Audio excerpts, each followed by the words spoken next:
रिश्ते तोड़ने तो नहीं चाहिए लेकिन जहाँ पे आपकी कदर ना हो वहाँ पर रिश्ते निभाने भी नहीं चाहिए। नमस्कार दोस्तों, आज के वीडियो में करेंगे हम 16 सितंबर के करंट अफेयर पे। देखिए आज की वीडियो में टोटल हम 13 मोस्ट इंपॉर्टेंट प्रश्नों पे चर्चा करेंगे और साथ में इनसे जुड़े जितने भी स्पेशल फैक्ट हैं उन पर पूरे डिटेल में चर्चा करेंगे। तो शुरू से लास्ट तक वीडियो में बने रहिए और इस वीडियो को पूरा देखने के बाद आप इसकी पीडीएफ फाइल भी डाउनलोड कर सकते हैं। डिस्क्रिप्शन बॉक्स में आपको इस वीडियो के पीडीएफ लिंक मिल जाएगी और इस वीडियो की पीडीएफ आपको हमारे टेलीग्राम चैनल पे मिल जाएगी। टेलीग्राम चैनल की लिंक डिस्क्रिप्शन बॉक्स में दी गई है, वहाँ पे क्लिक करके आप उसको ज्वाइन कर सकते हैं। तो चलिए शुरू करते हैं। देखिए आज का पहला प्रश्न है कि अभियंता दिवस यानी कि इंजीनियर्स डे जो है ये कब मनाया जाता है। तो देखिए अभियंता दिवस को हम 15 सितंबर को मनाते हैं हर साल और 15 सितंबर को ही हम अभियंता दिवस यानी कि इंजीनियर्स डे क्यों मनाते हैं, इसका एक बहुत बड़ा कारण है। कारण क्या है, देखिए ये दिवस जो है राष्ट्र के विकास में इंजीनियरों के योगदान को मान्यता देता है और ये दिन भारत के इंजीनियरिंग अग्रणी सर मोक्ष गुंडम विश्वेश्वरैया जो कि सर एमवी के रूप में जो है लोकप्रिय हैं, तो इनकी जयंती का ये प्रतीक है। और जो आपके मोक्ष गुंडम विश्वेश्वरैया जी हैं, कहीं कहीं इनका नाम आपको एम विश्वेश्वरैया भी जो लिखा हुआ मिलेगा। तो देखिए इनके बारे में बहुत सारी खास बातें हैं जो कि मैं आपको बताऊंगा पॉइंट वाइज, ध्यान सुनिए। देखिए 1968 की बात है। 1968 में भारत सरकार ने सर एम विश्वेश्वरैया की जयंती को इंजीनियर्स दिवस के रूप में घोषित किया था, इसको याद रखिएगा हर हालत में। और 1955 में भारत के निर्माण में इनके असाधारण योगदान देने के लिए इनको यानी कि सर मोक्ष गुंडम विश्वेश्वरैया को भारत रत्न से सम्मानित किया गया था। ये पॉइंट और भी जबरदस्त है। और अगला पॉइंट है कि इनको जो है ब्रिटिश नाइटहुड की उपाधि भी मिली थी, किसको, सर विश्वेश्वरैया को। और इन्होंने 1912 से 1918 तक यानी कि जब भारत गुलाम था अंग्रेजों का, तो 1912 से 1918 तक मैसूर के दीवान के रूप में कार्य किया था। और जो सबसे खास बात है इनके बारे में कि इनका जो मतलब इनको जो है आधुनिक मैसूर का जनक यानी कि फादर ऑफ मॉडर्न मैसूर भी कहा जाता है, क्योंकि ये एक सिविल इंजीनियर थे। और ऐसा कहा जाता है कि जो मैसूर है तो इसका जो आधुनिक डिजाइन है इसको इन्होंने ही यानी कि सर मोक्ष गुंडम विश्वेश्वरैया ने जो है तैयार किया था। तो ये इनके बारे में खास पॉइंट्स हैं जो कि अब तक एग्जाम में पूछी जा चुकी हैं, इसको याद रखिएगा, नोट कर लीजिएगा। और इनके बारे में कुछ विशेष चीज़ें और मैं बताऊंगा, तीन चार पॉइंट्स। सबसे पहले याद रखिएगा कि इनका जो जन्म है ये हुआ था 15 सितंबर 1860 को मुद्देनहाली में, और इनकी मृत्यु हुई थी बेंगलुरु में 12 अप्रैल 1962 को। और सबसे खास बात, इनको भारत रत्न भी दिया जा चुका है, ठीक है। और अगला प्रश्न है, अंतर्राष्ट्रीय ओलंपिक समिति ने हाल ही में संपन्न हुए टोक्यो 2020 ओलंपिक खेलों से एक तरफा हटने पर अभी हाल ही में किस देश को निलंबित कर दिया है। तो देखिए ये देश आपका उत्तर कोरिया यानी कि नॉर्थ कोरिया है। नॉर्थ कोरिया को निलंबित कर दिया गया है इंटरनेशनल ओलंपिक कमेटी यानी कि अंतर्राष्ट्रीय ओलंपिक समिति के द्वारा। देखिए आपको बता दूं, अंतर्राष्ट्रीय ओलंपिक समिति जो है इसने हाल ही में संपन्न हुए टोक्यो 2020 ओलंपिक खेलों से एक तरफा हटने पर उत्तर कोरिया को निलंबित किया है। साथ में उत्तर कोरिया पर यह भी आरोप है कि इसने अफगानिस्तान से ओलंपिक समुदाय के लगभग 100 सदस्यों को मानवीय वीजा पर तालिबान नियंत्रित देश छोड़ने में जो है मदद भी की है। और देखिए उत्तर कोरिया के बारे में थोड़ा सा हम विस्तार से चर्चा करेंगे, क्योंकि देखिए उत्तर कोरिया से एक प्रश्न एग्जाम में बहुत पूछा गया है और वो क्या है मैं आपको अभी बताता हूँ। सबसे पहले याद रखिएगा कि उत्तर कोरिया जो है इसको अंग्रेजी में नॉर्थ कोरिया कहते हैं और इसका एक सबसे पॉपुलर नाम है Democratic People's Republic of Korea, ठीक है। उत्तर कोरिया को किस और नाम से जाना जाता है, Democratic People's Republic of Korea. और ये आपका ईस्ट एशिया में है यानी कि पूर्वी एशिया में है। देखिए अगर आप मैप को खोलेंगे तो मैप जब भी खोलिए तो एक ऐसा तीर दिमाग में बनाइए, तो इसमें जो आगे वाला पार्ट है इसको हमेशा मान के चलिए कि उत्तर दिशा है, नीचे वाला साउथ है, ठीक है। और इधर वाली दिशा जो आपकी राइट साइड वाली होती है ये आपकी ईस्ट होती है और लेफ्ट साइड वाली आपकी जो है वेस्ट होती है। तो ये हो गया आपका उत्तर दक्षिण पूरब पश्चिम, ठीक है। तो नॉर्थ कोरिया कहाँ पे है, ये आपका ईस्ट एशिया में स्थित है यानी कि एशिया महाद्वीप में पूर्वी एशिया में स्थित है।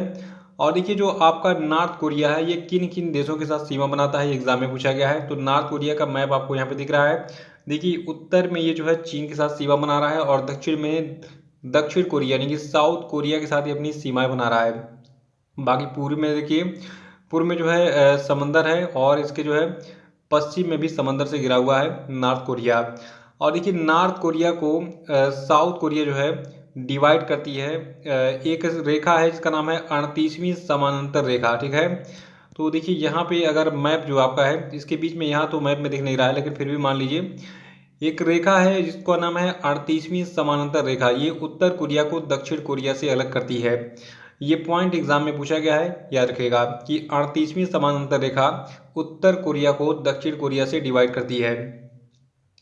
और देखिए वर्तमान में जो उत्तर कोरिया के सुप्रीम लीडर हैं इनका नाम है किम जोंग उन। इनका नाम बहुत पॉपुलर है, थोड़ा सा तानाशाह टाइप के हैं इसलिए इनका नाम एग्जाम में बहुत पूछा गया है। बार बार ये मिसाइल परीक्षण भी करते रहते हैं। और देखिए उत्तर कोरिया जो है इसकी कैपिटल है प्योंगयांग और इसकी पॉपुलेशन आपकी है 2.57 करोड़ और यहाँ की मुद्रा है नॉर्थ कोरियन वॉन। तो ये विशेष जानकारी थी नॉर्थ कोरिया के बारे में, याद रखिएगा इसको। अभी मैं साउथ कोरिया के बारे में बताऊंगा आगे वीडियो में, एक प्रश्न उससे भी संबंधित है। तीसरा प्रश्न कि हाल ही में श्रीलंका की किस तेज गेंदबाज ने क्रिकेट के सभी फॉर्मेट से संन्यास लेने की घोषणा की है? तो देखिए अभी हाल ही में लसित मलिंगा जो है इन्होंने क्रिकेट से के सभी फॉर्मेट से संन्यास ले लिया है। ये एक श्रीलंकन क्रिकेटर हैं। मलिंगा तो ऐसे भी काफ़ी पॉपुलर है, सब जानते होंगे इनके बारे में। देखिए मलिंगा जो है इन्होंने इस साल जनवरी 2021 में टेस्ट मैच और वनडे क्रिकेट को अलविदा कह दिया था। और मलिंगा के आईपीएल कैरियर की बात करें, देखिए ये आईपीएल में भी खेलते हैं। तो आईपीएल में इन्होंने कुल 122 मैच खेले हैं और 122 मैचों में 170 विकेट चटकाए हैं, जो कि दुनिया की सबसे बड़ी टी20 क्रिकेट लीग में किसी गेंदबाज का सर्वश्रेष्ठ प्रदर्शन है, तो इसको याद रखिएगा। और इनके बारे में एक और खास बात है, देखिए इन्होंने 84 टी20 इंटरनेशनल मैचों में 107 विकेट लिए हैं, 226 वनडे इंटरनेशनल मैचों में 338 विकेट लिए हैं और 30 टेस्ट मैचों में इन्होंने 101 विकेट चटकाए हैं। यानी कि एक सक्सेसफुल बॉलर के पास जितनी उपलब्धियां हो सकती हैं ये सभी इनके पास हैं, आईपीएल में भी और इंटरनेशनल क्रिकेट में भी, तीनों फॉर्मेट में, टी20, वनडे और टेस्ट, तीनों में, ठीक है। इसको नोट कर लीजिएगा और याद रखिएगा कि लसित मलिंगा एक बॉलर थे, यानी कि तेज गेंदबाज थे, कहाँ के, श्रीलंका के। और इन्होंने अब क्रिकेट के सभी फॉर्मेट से संन्यास ले लिया है इसी सितंबर महीने में। और श्रीलंका की बात करें जहाँ की ये क्रिकेटर हैं, तो देखिए श्रीलंका के बारे में आपने देखा होगा, बचपन से आपको कुछ पता हो या ना हो, इंडिया का मैप जब भी आप बनाते होंगे नीचे श्रीलंका आप टांग देते होंगे। तो देखिए यहाँ पे आपको श्रीलंका दिख रहा है, चारों तरफ से ये समंदर से घिरा हुआ है, इसकी समुद्री सीमा भारत के साथ लगती है। देखिए श्रीलंका जो है आपका पड़ेगा साउथ एशिया में, यानी कि जो आपका एशिया महाद्वीप का मैप देखेंगे तो उसमें ये आपका पड़ेगा दक्षिणी एशिया में। और श्रीलंका जो है इसको सेलोन के नाम से भी जाना जाता है और ऑफिशियली इसको democratic socialist Republic of Sri Lanka के नाम से जानते हैं, ठीक है। और एक द्वीपीय देश है ये श्रीलंका। कितने लोगों को पता था कि श्रीलंका को जो है democratic socialist Republic of Sri Lanka के नाम से जानते हैं? जरा कमेंट बॉक्स में बताइए। अगर नहीं पता था तो वीडियो को लाइक कर दीजिएगा, ठीक है। एक अच्छी जानकारी आज आपको मिल गई। और इसको सेलोन के नाम से भी जानता है, किसको, श्रीलंका को। और देखिए श्रीलंका की जो राजधानी है इसको श्री जयवर्धना पुराकोट्टे के नाम से जानते हैं और करेंसी यहाँ की है श्रीलंकन रूपी। और श्रीलंका के जो प्रेसिडेंट हैं इनका नाम है गोतबाया राजपक्षे। श्रीलंका की जनसंख्या है 2.18 करोड़, ठीक है। तो ये विशेष जानकारी थी श्रीलंका के बारे में। अगला प्रश्न है कि हाल ही में दक्षिण कोरिया के प्रतिस्पर्धा आयोग ने मोबाइल ऑपरेटिंग सिस्टम में अपने दबदबे का दुरुपयोग करने को लेकर गूगल पर कितने करोड़ रुपए का जुर्माना लगाया है? तो देखिए ये अमाउंट आपका है 1305 करोड़ रुपए, जो कि लगभग 177 मिलियन डॉलर के बराबर है। देखिए आपको पता होगा कि आप अगर कोई भी मोबाइल फ़ोन यूज़ करेंगे तो उसमें जो सर्च इंजन है ये गूगल का ही दिखेगा। बहुत सारे एप्लीकेशन कहा जाए तो अगर एक स्मार्टफोन जो आपका है बिना गूगल के नहीं चल सकता है, बिना गूगल के प्ले स्टोर के या फिर गूगल के अन्य ऐप्स के ये सारा एंड्रॉयड फ़ोन जो है नहीं चल पाएगा। तो दक्षिण कोरिया ने ऐसा आरोप लगाया कि जो आपका गूगल है ये जो है अपना ज़बरदस्ती कर रहा है, अपने दबदबे का दुरुपयोग कर रहा है। तो इसलिए गूगल पर जो है दक्षिण कोरिया का जो प्रतिस्पर्धा आयोग है यानी कंपटीशन कमीशन है, इसने गूगल पर कितना 1305 करोड़ रुपए यानी कि 177 मिलियन डॉलर रुपए का डॉलर का जो जुर्माना लगा दिया। देखिए ये जुर्माने की राशि रुपए में पूछा जा सकती है और डॉलर में भी, इसलिए मैंने दोनों में बता दिया कि ये कितना अमाउंट है। देखिए अभी हाल ही में दक्षिण कोरिया में गूगल के एकाधिकार को कम करने के लिए एक बिल पास किया गया था और जब ये बिल कानून बन गया तो सबसे पहले इसको गूगल पर ही आजमाया गया और ख़ास बात यह है कि गूगल पर इतना बड़ा जो ये जुर्माना है इस कानून के लागू करने के तुरंत बाद जो है लगाया गया है। और देखिए साउथ कोरिया के बारे में मैं आपको थोड़ा सा मैप में दिखा भी चुका हूँ कि साउथ कोरिया जो है अपनी सीमा केवल उत्तर कोरिया के साथ बनाता है। इसको 38वीं समानांतर रेखा जो है डिवाइड करती है नॉर्थ कोरिया से। और गूगल की बात करें और साउथ कोरिया की बात करें तो पहले साउथ कोरिया को ही खत्म कर लेते हैं। देखिए साउथ कोरिया आपका ईस्ट एशिया में है, प्रेसिडेंट यहाँ के हैं मून जे इन। और साउथ कोरिया की कैपिटल सियोल है, करेंसी यहाँ की है साउथ कोरियन वॉन। और साउथ कोरिया की जनसंख्या है 5.17 करोड़। गूगल की बात कर लेते हैं। देखिए गूगल के बारे में जो 5 सबसे अधिक पूछे जाने वाले पॉइंट हैं इनमें सबसे पहला है कि गूगल के CEO यानी कि चीफ एग्जीक्यूटिव ऑफिसर कौन है, तो इनका नाम है सुंदर पिचाई। और देखिए गूगल की जो स्थापना है ये हुई थी 4 सितंबर 1998 में। और गूगल का मुख्यालय कहाँ पे है, अमेरिका के कैलिफोर्निया में। और इसके संस्थापक सदस्य हैं लैरी पेज और सर्जी ब्रिन। इन दोनों का नाम याद रखिएगा, इन दोनों का नाम एग्जाम में बहुत बार पूछा चुका है। और एक प्रश्न बहुत बार पूछा जा चुका है कि गूगल जो है इसकी पेरेंट कंपनी का क्या नाम है। तो देखिए UPSSC और यूपी पुलिस और MP पुलिस और बहुत सारे एग्जाम्स में ये पूछा चुका है कि गूगल की पेरेंट ऑर्गेनाइजेशन क्या है, तो ये आपकी है अल्फाबेट इंक, इसको याद रखिएगा। पांचवा की अंतर्राष्ट्रीय लोकतंत्र दिवस जो है यानी कि इंटरनेशनल डे ऑफ डेमोक्रेसी कब मनाया जाता है, तो देखिए अंतर्राष्ट्रीय लोकतंत्र दिवस को हम मनाते हैं 15 सितंबर को हर साल। देखिए 2021 का जो अंतर्राष्ट्रीय लोकतंत्र दिवस है तो इसका विषय है भविष्य के संकटों का सामना करने में लोकतांत्रिक लचीलापन को मजबूत करना, यानी कि strengthening democratic resilience in the face of future crisis. और देखिए जो आपका ये अंतर्राष्ट्रीय लोकतंत्र दिवस है ये दिन पहली बार 2008 में मनाया गया था, इसको याद रखिएगा। नेक्स्ट प्रश्न हमारा है कि हाल ही में जोमेटो के किस को फाउंडर ने इस्तीफा दे दिया। देखिए जोमेटो जो है एक फूड डिलीवरी ऐप है और इसको बनाने में बहुत सारे लोगों का सहयोग रहा था। इसमें बहुत सारे इसके संस्थापक सदस्य रहते हैं और इनमें से एक आपके थे गौरव गुप्ता। देखिए जोमेटो के बारे में आपको मैं भी डिटेल में बताऊंगा, पहले सुन लीजिए गौरव गुप्ता के बारे में, इन्होंने क्या रोल प्ले किया था जोमेटो में। देखिए गौरव गुप्ता जो है ये जोमेटो कंपनी में सप्लाई डिवीजन के हेड थे और करीब 2 महीने पहले जोमेटो ने खुद को क्या किया था, अभी लिस्ट किया था शेयर बाजार में। और जब देखिए कोई भी कंपनी शेयर बाजार में लिस्टेड हो जाती है तो उसके शेयर बिकने लगते हैं, बहुत सारी कंपनियों की हिस्सेदारी उसमें हो जाती है। और देखिए जो आपके गौरव गुप्ता हैं इनके बारे में बता दूं कि गौरव गुप्ता जो है ये साल 2015 में जोमेटो से जुड़े थे, ठीक है। देखिए जोमेटो तो बहुत पहले बना था लेकिन उसमें कुछ ब्रांचेज जो है बाद में स्टार्ट हुई, तो 2015 में जोमेटो से जो है गौरव गुप्ता जुड़े थे। और इनको साल 2018 में कंपनी का चीफ एग्जीक्यूटिव ऑफिसर यानी कि COO, सॉरी ये CEO होना चाहिए, ठीक है, तो CEO बनाया गया था। और आपको बता दूं जो आपके गौरव गुप्ता हैं इन्होंने जोमेटो का न्यूट्रिशन और ग्रासरी बिजनेस शुरू करने पर फोकस किया था, तो इन्होंने काफ़ी आगे बढ़ा था इस बिज़नेस को। लेकिन अब इन्होंने कहा है कि अब मैं जोमेटो में काम नहीं करूंगा, जोमेटो से मैं इस्तीफ़ा देता हूं। और जोमेटो की बात कर लेते हैं क्योंकि जोमेटो के बारे में सब जानते हैं लेकिन जो मूल जानकारी एग्जाम में पूछी जाएगी वो नहीं पता है।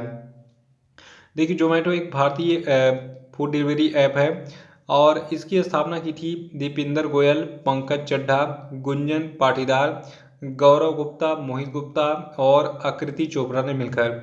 और ये इसकी स्थापना 2008 में की गई थी। इसका मुख्यालय आपका है हरियाणा के गुरुग्राम में, ठीक है। जोमेटो का मुख्यालय कहाँ पे है, हरियाणा के गुरुग्राम में। देखिए गुरुग्राम का पुराना नाम था गुड़गांव लेकिन अब ये गुरुग्राम के नाम से जाना जाता है। सातवां प्रश्न है कि तमिलनाडु सरकार ने सरकारी नौकरियों में महिलाओं के आरक्षण को 30% से बढ़ाकर कितने प्रतिशत करने की घोषणा की है। तो देखिए जो तमिलनाडु की सरकार है इसने जो है सरकारी नौकरियों में महिलाओं के आरक्षण को 30% से बढ़ाकर अब 40% कर दिया, यानी कि 10% की वृद्धि कर दी है, इसको याद रखिएगा। देखिए तमिलनाडु जो है महिला सशक्तिकरण को बढ़ावा देना चाहती है और ये चाहती है कि अधिक से अधिक लोग जो महिलाएं जो है सरकारी नौकरी में आए, इसलिए इसने आरक्षण को 30 से बढ़ाकर जो है 40% कर दिया है सरकारी नौकरियों में। और तमिलनाडु की बात करें तो देखिए तमिलनाडु के जो राज्यपाल हैं इनका नाम है RN रवि, कैपिटल है तमिलनाडु की चेन्नई।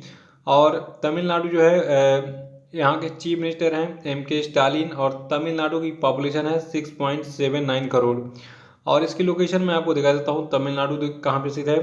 देखिए भारत का अगर आप मैप खोलेंगे तो भारत का जो दक्षिणतम बिंदु है यहाँ पर आपका स्थित है तमिलनाडु, और तमिलनाडु अपनी सीमाएं आंध्र प्रदेश, कर्नाटका और केरला के साथ शेयर करती है, और इसकी अंतर्राष्ट्रीय समुद्री सीमा श्रीलंका के साथ लगती है। इसके बारे में याद रखिएगा। आठवां प्रश्न है कि विश्व लिम्फोमा जागरूकता दिवस जो है कब मनाया जाता है। तो देखिए विश्व लिम्फोमा जागरूकता दिवस को हम 15 सितंबर को मनाते हैं।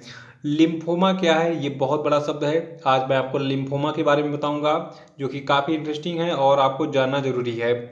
देखिए सबसे पहले याद कर लीजिए कि 15 सितंबर का दिन विश्व लिम्फोमा जागरूकता दिवस का दिन होता है, और विश्व लिम्फोमा दिवस 2002 में लिम्फोमा गठबंधन के द्वारा शुरू किया गया था।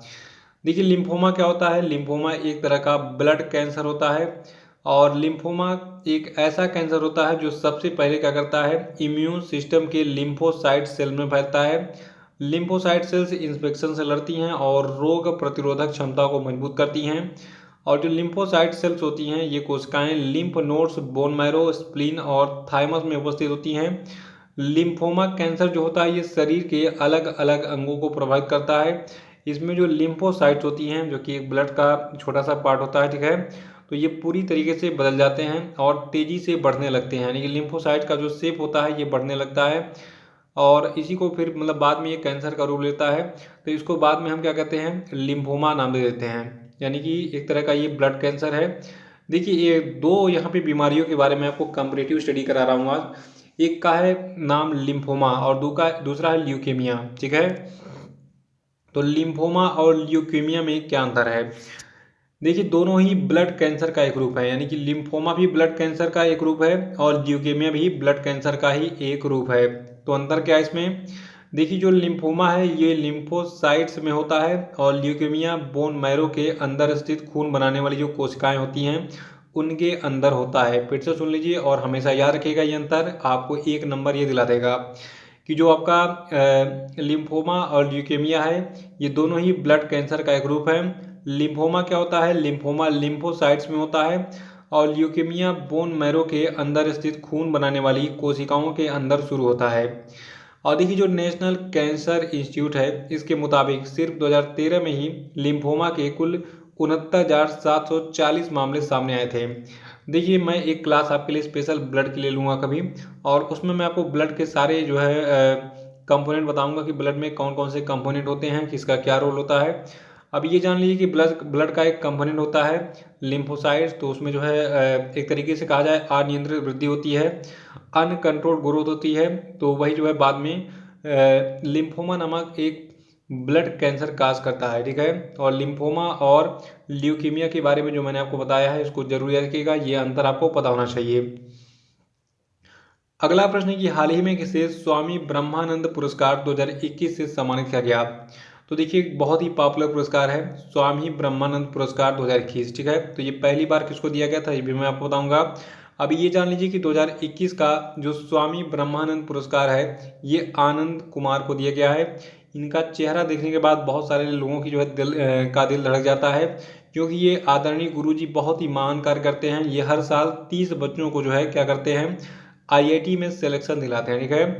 और ये सभी बच्चे ये गली कूचे से, रेडी पटरी से, मतलब जहाँ भी इनको टैलेंटेड बच्चा दिख गया, चाय बेचने वाला का बच्चा हो या फिर गरीब घर का बच्चा हो, सबको ये सेलेक्ट करते हैं 30 बच्चों को और उनको कोचिंग देते हैं, और 30 के 30 बच्चे हर साल सेलेक्ट होते हैं, ठीक है, जितने चुनते हैं ये। तो ये सबसे अद्भुत बात है।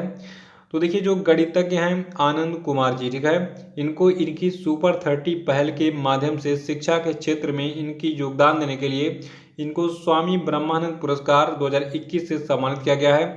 और ये सुपर 30 पहल क्या है, ये आईआईटी प्रवेश परीक्षा के लिए वंचित छात्रों को तैयार करने का एक माध्यम है इनका, ठीक है। तो बहुत अच्छा कार्य है, बहुत मतलब सराहनीय कार्य है। तो इसीलिए इनको आनंद कुमार जी को स्वामी ब्रह्मानंद पुरस्कार 2021 से सम्मानित किया गया है। और ये पुरस्कार कब शुरू किया गया था, पहला पुरस्कार कब दिया गया था, और किसके नाम पे ये पुरस्कार है, ये 3 चीजें मैं आपको बताने जा रहा हूँ, ध्यान सुनिएगा। देखिए जो आपका स्वामी ब्रह्मानंद पुरस्कार है तो ये पुरस्कार भारत के एक स्वतंत्रता सेनानी, पूर्व सांसद और एक संत थे जिनका नाम था स्वामी ब्रह्मानंद, इनके नाम पर इसको स्थापित किया गया है। जो कि यानी कि स्वामी ने जो ब्रह्मानंद है, ठीक है, तो ये अपने बलिदानों और शिक्षा के क्षेत्र में अपने योगदान देने के लिए जाने जाते हैं। तो जो भी व्यक्ति बलिदान करेगा, शिक्षा के क्षेत्र में कार्य करेगा, कुछ सराहनीय कार्य करेगा, उसको मिलेगा स्वामी ब्रह्मानंद पुरस्कार। तो पहला पुरस्कार किसको मिला? देखिए, पहला पुरस्कार 2019 में जो है दिया गया था गौ रक्षा के लिए, यानी कि गायों की रक्षा के लिए। और ये पुरस्कार जो है फ्रेडरिक इरीना ब्रूनी को दिया गया था। सुन लीजिए ध्यान से फिर से। देखिए, मथुरा में बीमार और परित्यक्त गाय जो हैं, यानी कि जिन गायों को लोग घर से भगा देते हैं, जो गाय बीमार हो जाती हैं, तो उनके लिए अपना जीवन समर्पित करने वाली एक जर्मनी की नागरिक हैं जिनका नाम है फ्रेडरिक इरीना ब्रूनिंग। इनको 2019 में गौ रक्षा के लिए, इनकी गायों की रक्षा के लिए पहला स्वामी ब्रह्मानंद पुरस्कार दिया गया था। देखिए, जो फ्रेडरिक इरीना ब्रूनिंग है, तो इनको सुदेवी दासी के नाम से भी जाना जाता है, यानी कि इनका एक उपनाम भारत में रखा गया है, सुदेवी दासी। ठीक है। और इन्हें पद्मश्री पुरस्कार भी दिया गया था हाल ही में। और देखिए, आपको बता दूं 2019 का तो पुरस्कार आपने जान लिया, ये फ्रेडरिक इरीना ब्रूनिंग को दिया गया था और ये पहला पुरस्कार था, यानी कि पहली बार ये पुरस्कार वितरित किया गया था 2019 में। उसके बाद जो दूसरा पुरस्कार रहा 2020 में, ये पुरस्कार शिक्षाविद डॉक्टर अरुण कुमार पांडे के पास गया, जिन्होंने दक्षिण कोरिया में भारत के सांस्कृतिक और शैक्षिक संबंधों को मजबूत करने के लिए काम किया था। तो 2020 का पुरस्कार डॉक्टर अरुण कुमार पांडे को दिया गया था। 2019 का पुरस्कार फ्रेडरिक इरीना ब्रूनी को दिया गया था। 2021 का जो पुरस्कार है स्वामी ब्रह्मानंद पुरस्कार, ये आनंद कुमार को दिया गया है, जो सुपर 30 नाम से जो है अपनी संस्था चलाते हैं और 30 बच्चों को हर साल आईआईटी में सिलेक्शन दिलाते हैं। अगला प्रश्न है कि अगस्त 2021 के लिए किस पुरुष क्रिकेटर को ICC players of the month चुना गया है? तो देखिए, अगस्त 2021 के लिए जो रूट को ICC players of the month चुना गया है। सवाल ये उठता है कि जो रूट जो है ये किस देश के क्रिकेटर हैं? तो याद रखिएगा, जो रूट जो है इंग्लैंड के क्रिकेटर हैं और इंग्लैंड की जो क्रिकेट टीम है उसमें टेस्ट टीम जो है उसके कप्तान हैं जो रूट। तो जो इंग्लैंड के टेस्ट कप्तान जो रूट हैं, इनको चुना गया है अगस्त 2021 का ICC player of the month पुरुष श्रेणी में। और यहाँ पे एक मुस्कुराती हुई महिला है, बहुत प्यारी लग रही हैं। इनका नाम क्या है? देखिए, इनका नाम है एमियर रिचर्डसन। ये आयरलैंड की एक महिला क्रिकेटर हैं और इनको जो है अगस्त 2021 के लिए ICC player of the month women श्रेणी में चुना गया है, यानी कि महिला श्रेणी में एमियर रिचर्डसन को चुना गया है और पुरुष श्रेणी में जो रूट को चुना गया है। देखिए, यहाँ पे दो चीज़ जरूर याद रखिएगा कि ये दोनों किस देश के क्रिकेटर हैं। तो जो आपके जो रूट हैं ये इंग्लैंड के क्रिकेटर हैं और जो आपकी एमियर रिचर्डसन है ये जो है आपकी आयरलैंड की एक महिला क्रिकेटर हैं। इन दोनों को चुना गया है ICC player of the month अगस्त 2021 के लिए। देखिए, प्लेयर ऑफ द मंथ हर महीने का याद रखा कीजिए और इसको नोट भी कर लिया कीजिए। देखिए, आईसीसी की बात करें तो इंटरनेशनल क्रिकेट काउंसिल जो आपका है, इसके चेयरमैन है वर्तमान में ग्रेग बर्सले और इसके सीईओ हैं गॉफ एलरडाइस। ठीक है, ये अंतरिम सीईओ हैं, याद रखिएगा। और इसका मुख्यालय आईसीसी कहाँ पे है? दुबई यूएई, यानी कि यूनाइटेड अरब अमीरात में। देखिए, एग्जाम में सबसे ज़्यादा यही पूछा गया है कि इंटरनेशनल क्रिकेट काउंसिल का मुख्यालय कहाँ पे है? तो ये आपका दुबई में है। और इंटरनेशनल क्रिकेट काउंसिल की स्थापना 15 जून 1909 को की गई थी और इसके टोटल 106 सदस्य देश हैं। ठीक है। 11वां की हाल ही में किस देश के क्रिकेटर ब्रेंडन टेलर ने अंतर्राष्ट्रीय क्रिकेट से संन्यास की घोषणा की? तो देखिए, ब्रेंडन टेलर जो है ये जिम्बाब्वे के क्रिकेटर थे और इंटरनेशनल क्रिकेट से इन्होंने अभी हाल ही में इस्तीफा दे दिया है। अब ये इंटरनेशनल क्रिकेट नहीं खेलेंगे। ठीक है। और इसका अनाउंसमेंट इन्होंने 13 सितंबर 2021 को आयरलैंड के खिलाफ जो तीसरा अंतिम एक दिवसीय मैच था उसको खेलने के बाद किया हाल ही में। देखिए, वर्तमान में केवल 34 साल के हैं ये और इन्होंने 2004 में श्रीलंका के खिलाफ जिम्बाब्वे के लिए अपना पहला मैच खेला था, यानी कि डेब्यू किया था। और इन्होंने अपने 17 साल के वनडे करियर में 204 वनडे मैचों में कुल 6,670 रन बनाए हैं। 12वां प्रश्न है कि प्रधानमंत्री नरेंद्र मोदी जो है ये 24 सितंबर 2021 को किस स्थान पर पहली बार व्यक्तिगत रूप से क्वाड, यानी कि जो आपका चतुर्भुज सुरक्षा संवाद है, तो क्वाड नेताओं के शिखर सम्मेलन में भाग लेंगे? देखिए, ये जो है जाएंगे वाशिंगटन डीसी अमेरिका में। ठीक है, अमेरिका के वाशिंगटन डीसी में 24 सितंबर 2021 को जो है जो क्वाड समूह है। देखिए, क्वाड जो है ये 4 देशों का समूह है और इस क्वाड देश में जो है कौन कौन से देश शामिल हैं? भारत, जापान, अमेरिका और ऑस्ट्रेलिया। ठीक है, इनके बीच में कई सारे सैन्य अभ्यास भी स्टार्ट हो गए क्वाड के बीच में। तो क्वाड जो है ये 4 देशों का समूह है। भारत, जापान, अमेरिका और ऑस्ट्रेलिया इसमें शामिल हैं और इसकी जो है एक बैठक होने वाली है 24 सितंबर को और इसमें प्रधानमंत्री मोदी जो है पहली बार व्यक्तिगत रूप से पार्टिसिपेट करने वो वाशिंगटन डीसी अमेरिका में जाएंगे। और देखिए अपनी अमेरिका की यात्रा के दौरान जो प्रधानमंत्री मोदी हैं, ठीक है, तो ये जो है 24 को तो मान लीजिए ये रहेंगे कहाँ पे, क्वाड समूह में। और 25 सितंबर 2021 को ये न्यूयॉर्क में संयुक्त राष्ट्र महासभा को भी संबोधित करेंगे। और ये चीज जरूर याद रखिएगा कि क्वाड में जो है भारत, जापान, अमेरिका और ऑस्ट्रेलिया 4 देश शामिल हैं। और देखिए 13वां प्रश्न है कि राष्ट्रीय फ्लोरेंस नाइटिंगेल पुरस्कार 2021 किसको दिया गया।